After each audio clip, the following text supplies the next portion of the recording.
The grass trembles before the charge.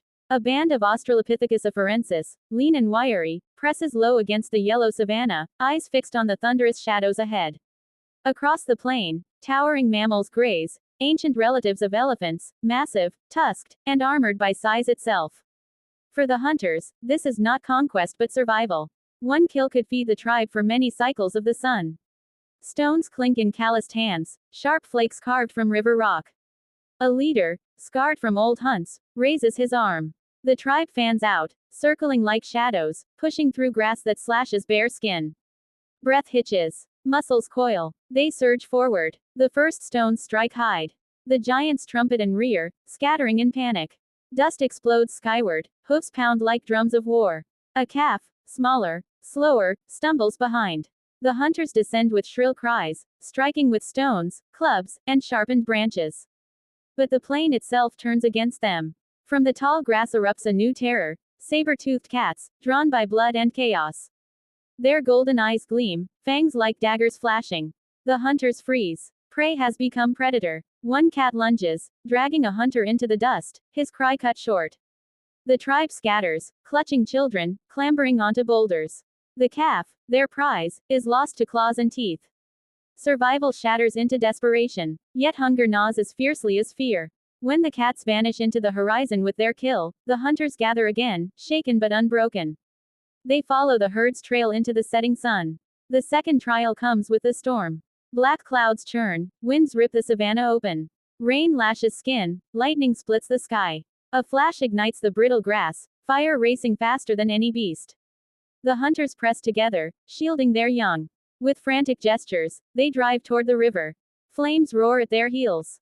They plunge into the water, clutching leaves, branches, and one another, until the storm drowns fire in smoke and ash. Exhausted, they crawl to the far bank. Bodies shiver, but eyes harden. The herd still grazes ahead, unaware. Hunger binds them tighter than fear. At dawn, the final strike comes. Hidden in the trees, the tribe lies in wait.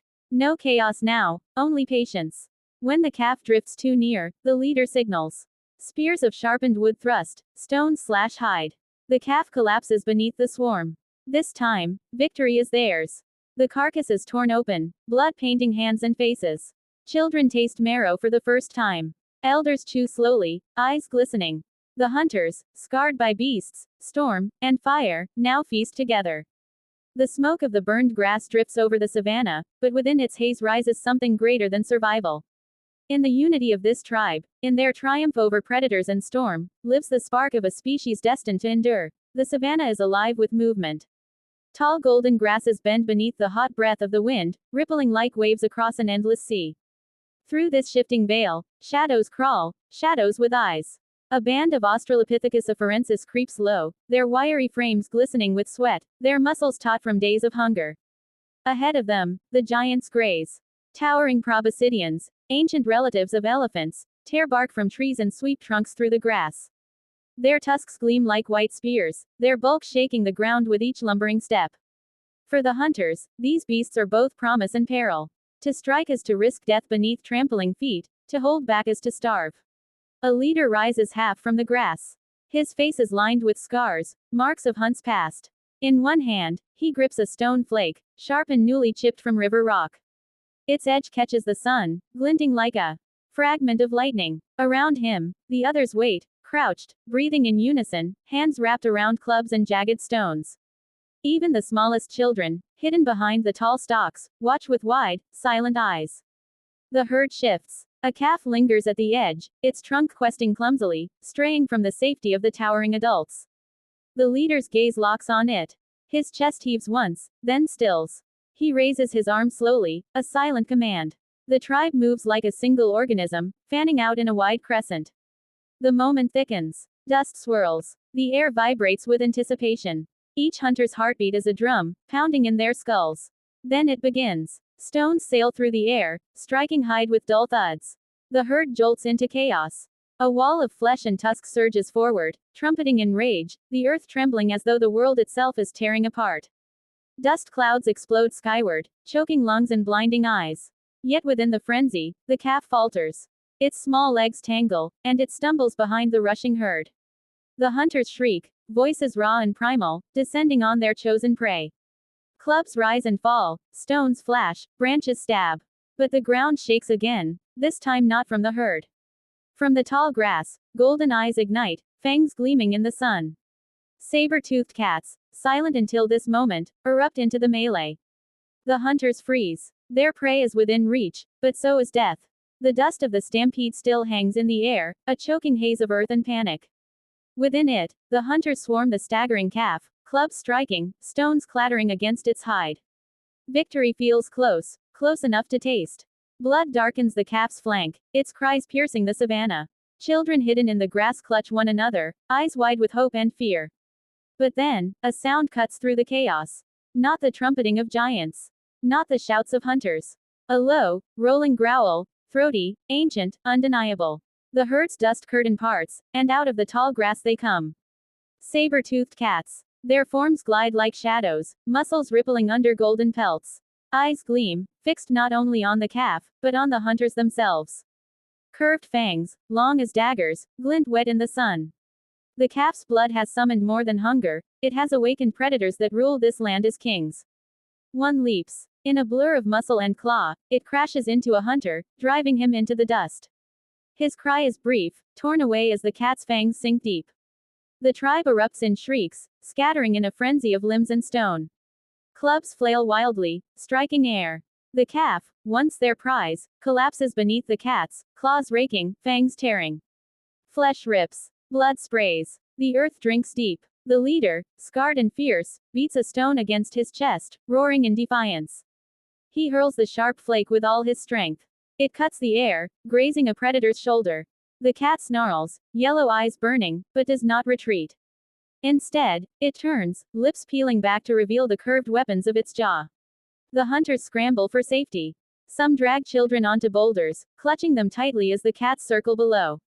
Others form a broken line, waving branches and stones, their bodies trembling yet unyielding. The air is thick with fear, but also with a fire that refuses to die. Yet it is futile. The calf is gone, torn apart, its body disappearing beneath the predator's hunger. The hunters, powerless, retreat in silence. Blood smears their skin, not victory's mark, but survival's shame. In the dust and echoes of screams, a lesson hardens, the savanna gives nothing freely. Every meal is stolen, and every theft invites death. The sun dips low, staining the horizon with crimson. The hunters trudge on, their bodies coated in dust. Their bellies hollow. They follow the faint trail of the herd, though their steps are heavy with loss. The memory of saber teeth still haunts them, the screams, the blood, the helpless retreat. Yet hunger gnaws sharper than grief. To stop is to perish. The air grows restless. A wind, sharp and bitter, tears through the grass, bending stalks like supplicants. Overhead, black clouds gather with unnatural speed, coiling and swelling like beasts of the sky. A rumble shakes the air, low, distant at first, then rolling closer, closer, until the ground itself seems to tremble. The hunters halt, heads snapping upward. Lightning forks across the heavens, slicing the darkness with blinding fire. Then the rain comes. A sudden torrent, stinging their skin, drenching hair and fur. The hunters huddle together, clutching their young, but the storm does not cleanse, it destroys. Wind howls, bending trees until branches snap like bones. The savanna becomes a sea of chaos. A flash. The earth cracks with thunder. In the distance, dry grass ignites, flames leaping skyward like hungry spirits. Fire races with the wind, devouring the land. The hunters turn as one, panic sparking in their eyes. Fire hunts them as surely as any beast. The leader thrusts his arm toward the river. The tribe surges forward, stumbling through mud and rain, children clinging to the backs of mothers. Sparks leap onto the grass around them, flames licking their heels. Smoke claws at their lungs, choking breath. The fire gains. It roars, a wall of orange chasing them across the savanna. The hunters burst through the last line of grass and plunge into the river. Water closes over them, cold and thrashing. They clutch branches, leaves, and each other, their cries muffled by the storm. Above them, lightning sears the sky. Around them, the fire hisses as rain battles flame. Slowly, the inferno recedes. Smoke drifts like ghosts across the river's edge. The tribe drags itself onto the far bank, trembling, skin blackened with ash. They collapse, not in defeat, but in survival. Yet hunger remains. And ahead, beyond the scorched plain, the herd still waits.